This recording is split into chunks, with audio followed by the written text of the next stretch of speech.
The following is a special presentation of Tony Kurre Radio. From hot dogs to cool kitties, this is Darkside of the Pooch. Hey, welcome back to another Dark Side of the Pooch. He is Dr. Rab Stewart from the Rossbridge Animal Hospital on the left side of the screen here. Of course, if you're listening to a podcast, you should check us out on our Tony Kurre Radio YouTube channel so you can actually see us. He's from his office over there, 208-0301, rossbridgevet.com. And of course, this is a show about kitties and little doggy dogs, and we're going to be asking all kinds of questions. Info at TonyKurreRadio.net and Mutt Mail. Dr. Rab, what's happening, baby? How are you? See, when I'm looking at my computer, you have the majority of the screen, as it should be. As it should, yes. And I have a tiny little screen right above you. So when you say I'm on the left, I have no clue what it looks like. Well, when it's on our YouTube channel, if you'd watch, you realize that we have equal time. You are on the entire left-hand side of the screen, and I'm on the right side, so you're good to go. It's not how it should be. You should have the big one. No, I'm good. The big brother. box. I couldn't do the show without you. Always brought to you by Sasquatch Toys and Comics. Open Wednesday through Sunday, 10 to 6. Toys from the 70s, 80s, and 90s. Comics from the 60s on up. 145 Citation Court, 452-0307. Check out Sasquatch Toys and Comics. Of course, they also own Ed's Pet World down there. Now into their 50th year down there in beautiful Homewood. Anything exciting happening at the Rossbridge Animal Hospital? By the way, you know what November is? Ooh, is it National Pet Month? You're close. It is Senior Pet Month. Okay. So let me ask you something. Since we're talking about old dogs, how many old dogs do you normally have coming through your place? Oh, probably about 50%. Okay. You know, a senior pet is considered over 6 years. Okay. You know, they're 6 years, really? Most of them are about halfway through their life when they're 6. You know, okay. Middle-aged. Cats might be a little different. You know, cats can live a little bit longer than dogs, but especially medium to large size dogs, 12 years is, you know, really the life expectancy. What would be the biggest issue that you have with senior animals at the Rossbridge Animal Hospital? Probably dental disease. Really? Yeah. Dentistry in animals is harder for people to wrap their heads around because anesthesia is always involved. Mm-hmm. And so in humans, for the most part, for dentistry, anesthesia is not involved. It might be local anesthesia, but it's not general anesthesia. And so when you have a situation like that where one procedure for people is done one way and the procedure for animals is done a different way, I think owners have a hard time wrapping their head around it. They don't want to anesthetize a dog and assume that risk for something that they don't have to be anesthetized to do. Yeah. So they put it off and they put it off and they put it off. And then you have, you know, a 10-year-old dog or cat that has horrible dental disease. And when that happens, they have to be under anesthesia longer. They probably have to have some teeth pulled. You know, and so it becomes a much bigger ordeal than if they did routine dental cleanings, you know, when the pet was 3 years old every year, you know, from then on. And, you know, so I understand, you know, people have an aversion to anesthesia, but it's safer in the long run to have that done. So that's probably the most common problem in older dogs is poor dental health. Now, I don't want to be the, screaming, get off my lawn man here, but all I know is growing up, I had dogs my entire life. We never had any dental work ever done to our dogs, and our dogs lived to be 12, 13, 14 years of age. This dental thing seems to be a relatively new idea, and it's important. So why did our pets seem like they were so fine without having dental, or did they just have dental issues and we just didn't really know about it? Well, in the 1500s, people didn't brush their teeth either. Good and look how far we've come. Yes, can you imagine? Like, you know, we didn't have Listerine, we didn't have floss. You know what we did? We chewed on bark. Yeah. And people died of dental problems that became systemic problems. So it's a really good question. Mm-hmm. And I would tell you that the most important evidence for cleaning a pet's teeth is the bacteria that lives under the gum line from not having routine dental cleanings done. That has been proven to cause histologic problems in abdominal and organs in the chest. Okay. So they can pinpoint that these bacteria caused this pathology in this organ. But what we don't understand is, okay, then what? Does the pet actually suffer because of that? Gotcha. And I think that the jury is still out on that. But what we do know is the local problems in the mouth, the tooth root abscesses, the pain associated with eating, that is real. Yeah. And pets, they're pretty stoic, and maybe they chew on the other side of their mouth, or maybe they stop chewing altogether. But there's a lot of evidence that the problems in the mouth do affect distant organs. Yeah. Do you chew more on one side of your mouth than the other, just from habit? I think the left. I chew on the right. I catch myself chewing on the right. I used to have a bridge on the left that used to come up whenever I had like a brownie or something would pop up. And so I still chew them. I think I'm a right chewer. That's what I am. Info at TonyCurryRadio.net, info at TonyCurryRadio.net. And that's a perfect lead in to our first question here from Larry in Birmingham. Do dogs have a dominant paw? Great question. We've never had that question before. I think that they do. And I think that it would be up to the owner to kind of figure that out. I think my dog is a righty, because I think most of the time he tries to paw at me, it's that right paw. So I think that they do. But I think that it's one way you could probably figure it out is if your dog or cat your cat's going to be small enough to hold, hopefully.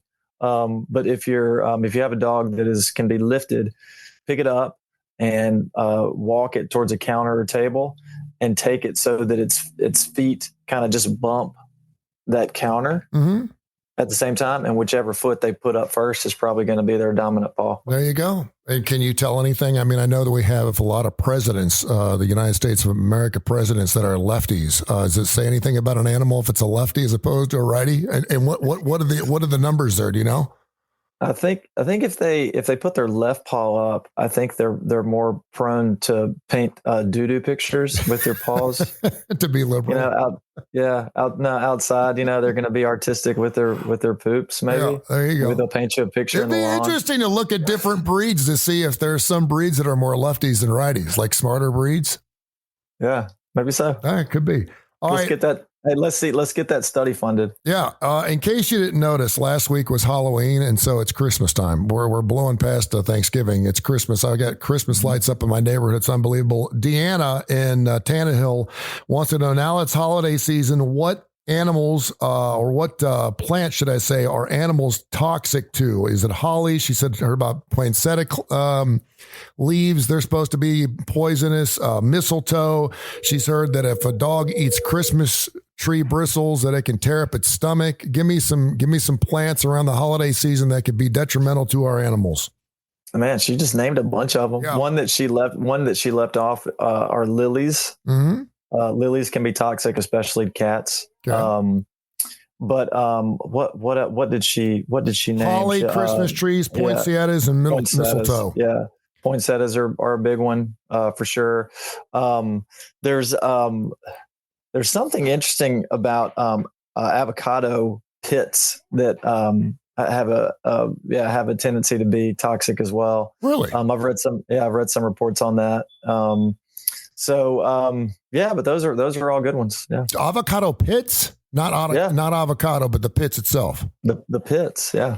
And I guess people like to eat avocados during the holidays. I guess maybe they're green. Well, they're green. Yeah, that's true. Yeah. I'm not. It's a plant. You just ask about plants.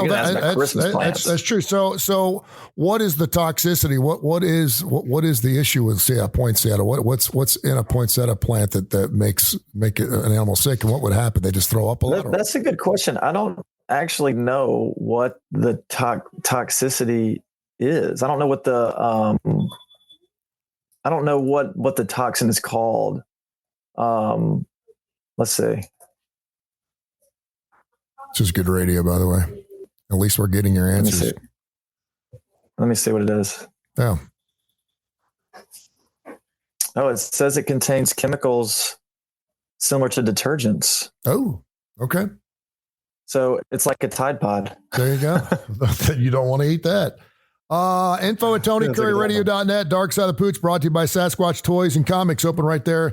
Citation Court in beautiful Homewood, as well as Ed's Pet World. I get on there at least once a week. Scotty in Huntsville wants to know, he's wanting to take his dog to a bark in the park, but he's got a puppy, and he's heard taking puppies to barks in the parks around other dogs could be dangerous to its health. It could get sick. Is that true?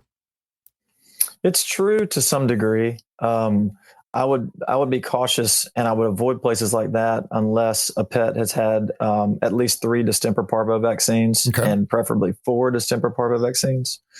But it's really important to socialize them before that, because if you wait until that age, their socialization window can close. Mm-hmm. So get them around people and dogs.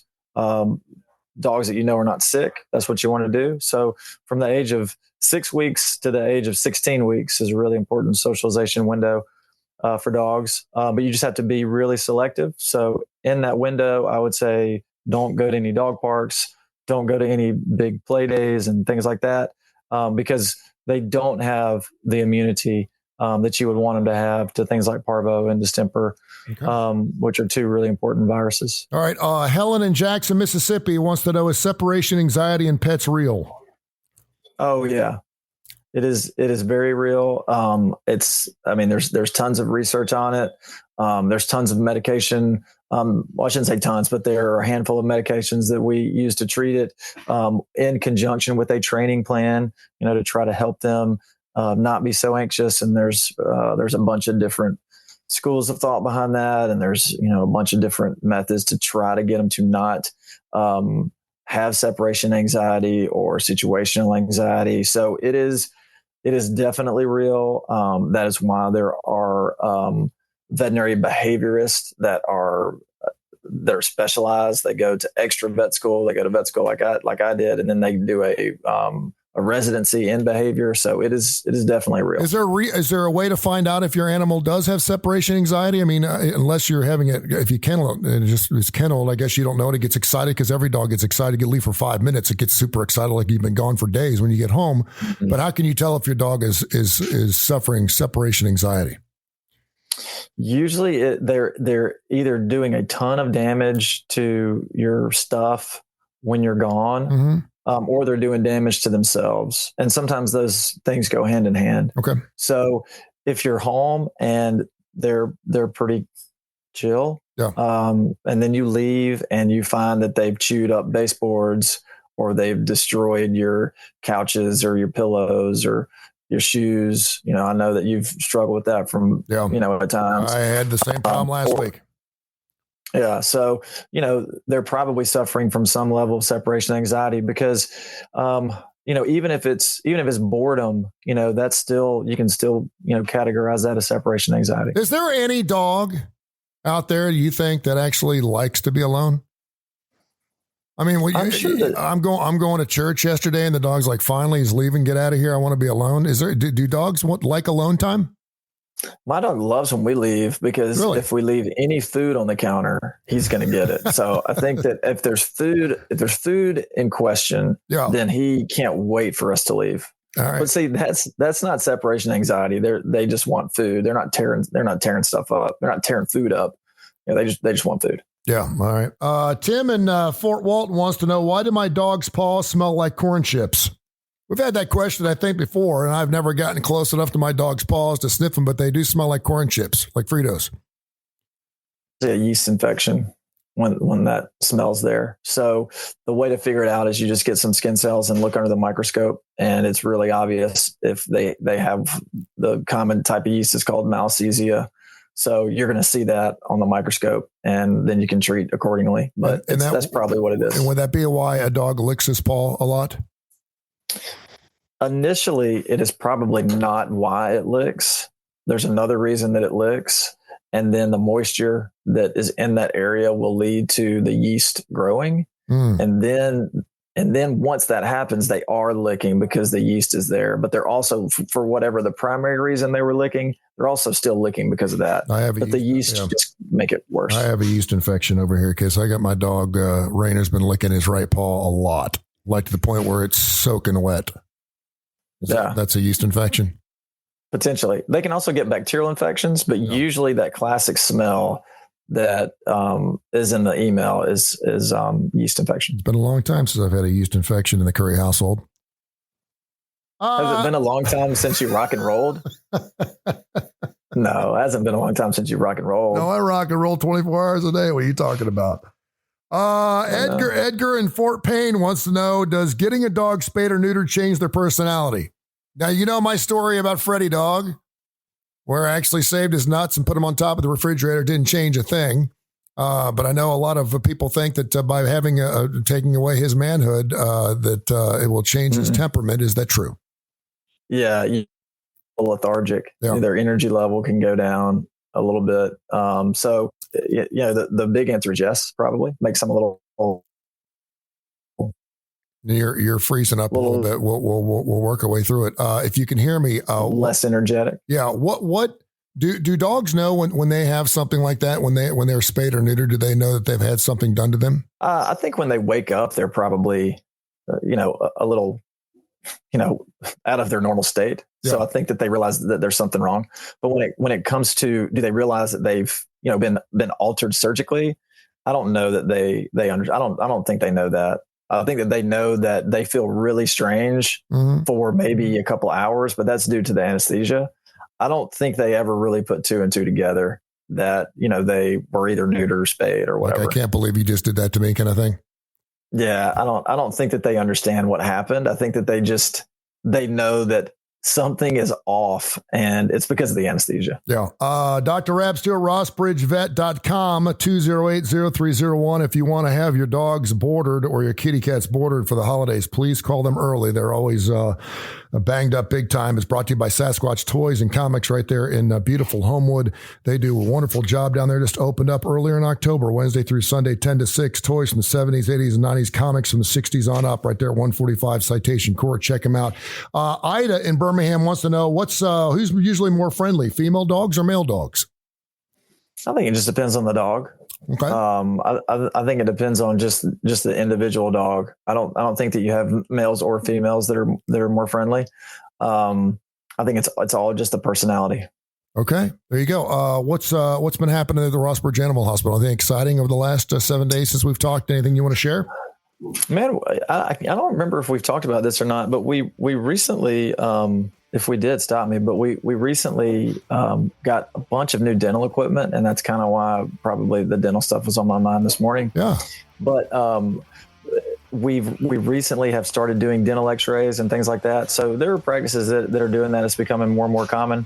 And I was really excited today because, you can only see what is above the gum line unless you have dental x-rays. Yeah. And so we're just starting to see a lot of really cool stuff that is going to help us help the pets a lot more. And so that, we saw some of that evidence today. So that's really coll. All right. Pretty cool stuff. Tell people how they can find you, my friend. I'll let you go.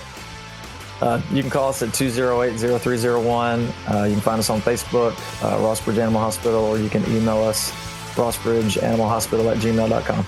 This has been a special presentation of Tony Kurre Radio.